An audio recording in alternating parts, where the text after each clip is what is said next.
आज मैं अपनी डायरी को जिंदगी के एक पहलू कहूं या कुछ और, किंतु इतना मैं अवश्य जानता हूं, उसे हम भाग्य अथवा किस्मत कहते हैं। इनके इशारों पर ही तो हमारी जिंदगी चलती है।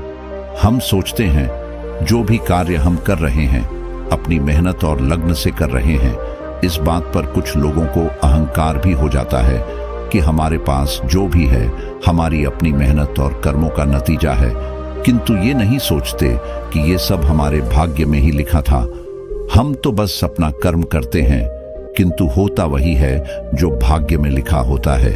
हमारे बड़े बूढ़े भी कहते सुने गए हैं कि हमारे जन्म के समय ही हमारा भाग्य तय हो जाता है और उसी के चलते हमारे विचार और कर्म बनते रहते हैं।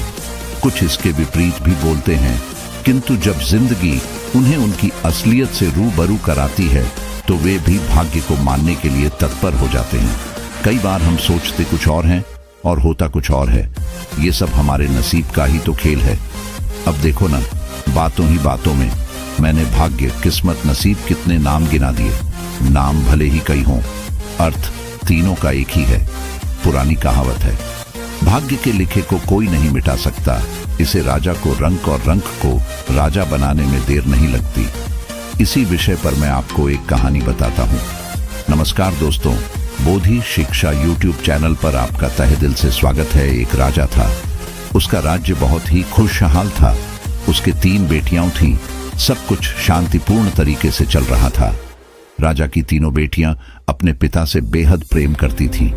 एक दिन राजा अपने महल की छत पर टहल रहा था। सब ओर शांति थी। यह देख वो अत्यंत प्रसन्न था।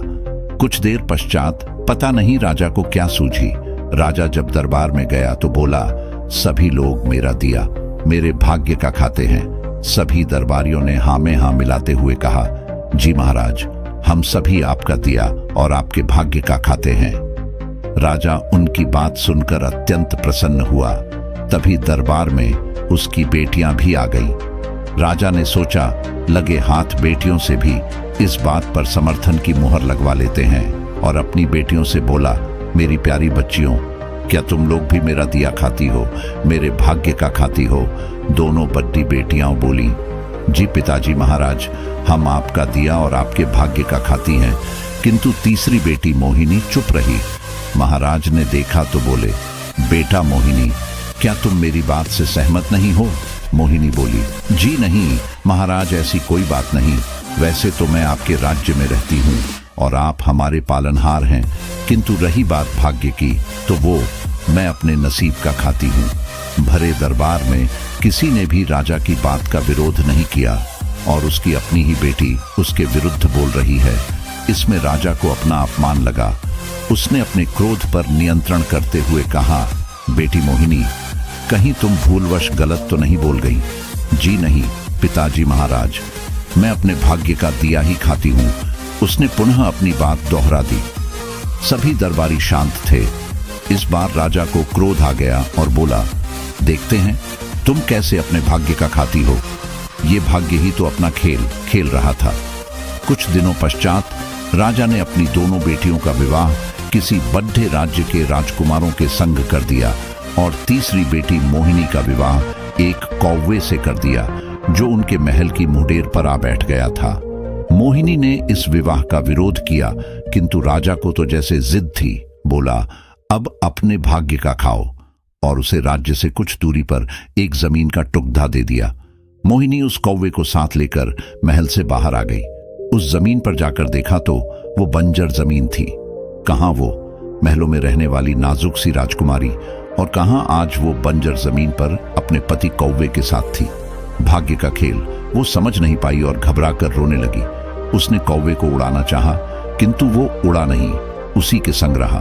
करने लगी, ये देखो भाग्य का खेल। एक राजकुमारी कौवे पति के साथ इस बंजर जमीन पर आ गई। फिर उसने सोचा, इस तरह रोने से काम नहीं चलेगा। उसने साहस से काम लिया। पहले तो वो नदी किनारे गई, स्नान किया, पानी पिया और उस कौवे को एक टीले पर बिठाकर समीप के बगीचे से कुछ फल तोड़कर लाई और अपने पति को भी दिए। तभी तेज हवा चलने लगी। उसने सोचा, इस तरह तो नहीं रहा जा सकता, एक झोंपड़ी ही बनानी पड़ेगी। और वो कुछ डंडे, घास इत्यादि एकत्र कर गड्ढा खोदने लगी ताकि उन डंडों को ठीक से टिका सके। अभी गड्ढा एक हाथ ही खोदा था, तभी किसी चीज से वो पत्थर टकराया। अब तो मोहिनी की उत्कंठा जगी और उसने और गहरा गड्ढा खोदा। खोदते खोदते उसे शाम हो गई। उसमें से एक बड़ा कलश निकला जो स्वर्ण अशर्फियों से भरा पड़ा था। अगले दिन राजकुमारी ने वहां महल की नींव डलवा दी और कुछ ही महीनों में उस स्थान पर अपने पिता से भी बड़ा सुंदर और शानदार महल खड़ा हो गया। इस बीच वो कौवा हमेशा उसके संग रहा। अब तो राजकुमारी को अपने उस कौवे पति से प्रेम भी हो गया और दोनों संग संग रहते। एक दिन मोहिनी ने प्रेमवश आवेश में आकर उस कौवे को चूम लिया। उसके चूमते ही एक चमत्कार हुआ। वो कौवा एक बहुत ही सुंदर राजकुमार में बदल गया। तब उसने बताया, मुझे अपने सुंदर होने पर अहंकार था। एक दिन मैंने उसी अहंकार में जादूगरनी का अपमान किया। तब उस जादूगरनी के श्राप से वो कौवा बन गया था और तुमने इस बदसूरत कौवा को प्रेम करके उसका श्राप तोड़ दिया। ये सभी बातें मोहिनी के पिता के पास भी पहुंची और वो ये सब देखने स्वयं अपनी बेटी के महल में आया और उसका ठाठ बांट देखकर अचंभित रह गया और वो राजकुमार से भी मिला। अब उसे लगा कि माध्यम कोई भी हो सकता है, किंतु खाते सब अपने नसीब का है। अब राजा ने उस राजकुमार से अपनी बेटी का पुनः विवाह करके उसके राज्य के लिए खुशी खुशी विदा कर दिया। दोस्तों, आशा करते हैं आपको हमारी यह कहानी पसंद आई होगी, तो चैनल को लाइक और सब्सक्राइब जरूर करें।